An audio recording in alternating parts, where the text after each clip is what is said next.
Hi everyone, welcome to Tamil Story Garden.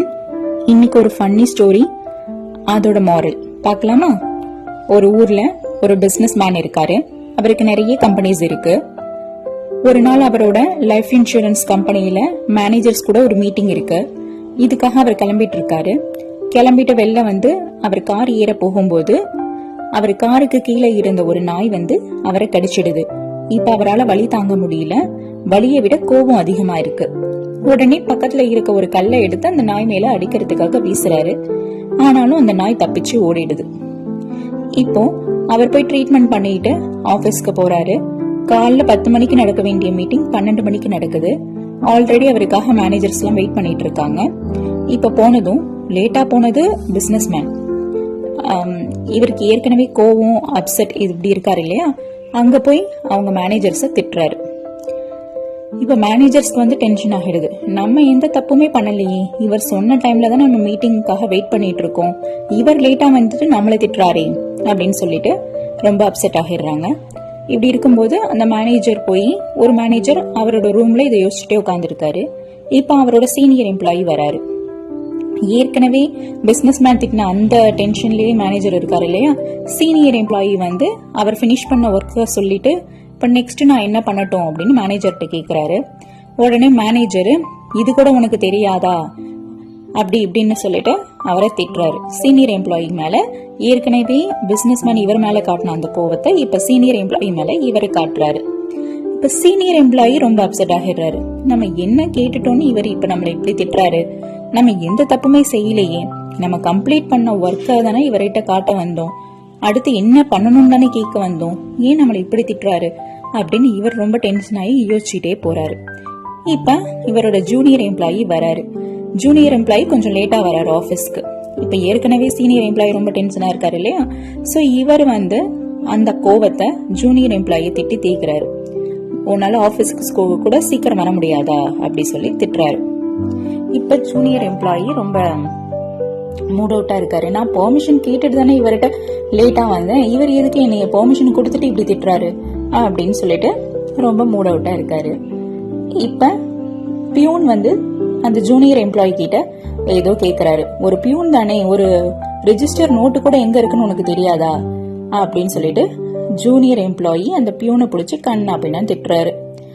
நான் இப்ப என்ன கேட்டுட்டேன்னு உடனே அந்த பியூன் யோசிக்கிறாரு, நான் என்ன கேட்டுட்டேன்னு இந்த எம்ப்ளாயி நம்மளை எப்படி திட்டுறாரு அப்படின்னு சொல்லிட்டு அவர் யோசிக்கிறாரு. அந்த நாள் பூரா அந்த கோபம் அப்படியே ஒருத்தர் மாதிரி ஒருத்தர் மேல காட்டிட்டு போயிட்டு இருக்காங்க. இப்ப பியூன் வந்து அன்னைக்கு ஈவினிங் ஆயிடுது, வீட்டுக்கு போறாரு. வீட்டுக்கு போனதும் அவங்க ஒய்ஃப் கதவை தட்டாரு. கதவை திறந்து விடுறாங்க.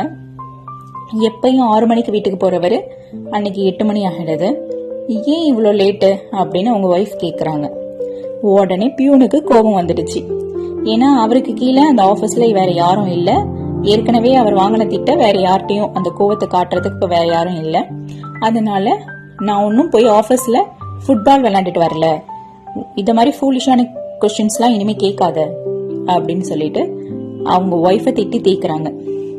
இப்போ ஒய்ஃப நான் ஏன் லேட்டுன்னு தானே கேட்டேன், இவர் ஏன் இப்படி கோவப்படுறாரு அப்படின்னு அவங்க அப்செட் ஆகிடுறாங்க. இப்ப அந்த கோவத்தை அங்க அவங்க பையன் வந்து டிவி பார்த்துட்டு இருக்கான்.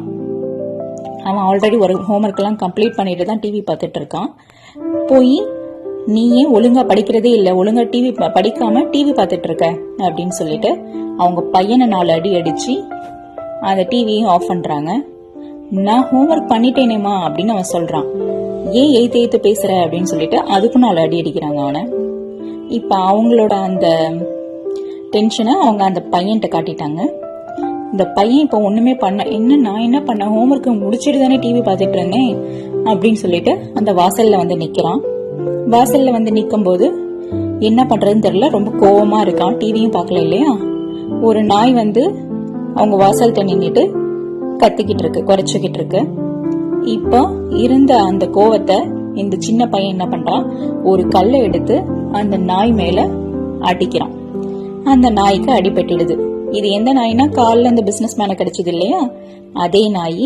அந்த நாய் இப்ப இந்த பையன் கையால அடி வாங்கிடுது. அந்த நாய்க்கு இப்ப அடிபட்டு வலியால துடிக்கவும் செய்யுது. ஸோ இந்த கதையில் நடக்கிற மாதிரி நம்ம யாருக்கு என்ன கொடுக்குறோமோ அது நம்ம கிட்ட திரும்ப வந்து சேரும். இந்த உலகத்தில் இருக்கிற யாரோ ஒருத்தர் அதை நம்ம கிட்ட கொண்டு வந்து சேர்ப்பாங்க. அது அன்பா இருந்தாலும் சரி, வலியா இருந்தாலும் சரி, கோபமா இருந்தாலும் சரி. So do good, good will come. Do wrong, wrong will come. அப்படிங்கிறது தான் இந்த ஸ்டோரியோட மாரல். இந்த ஸ்டோரி உங்களுக்கு பிடிக்கும்னு நம்புறேன். நாளைக்கு ஒரு நல்ல ஸ்டோரியோட உங்களை வந்து மீட் பண்றேன். ஓகே, பாய், தேங்க்யூ.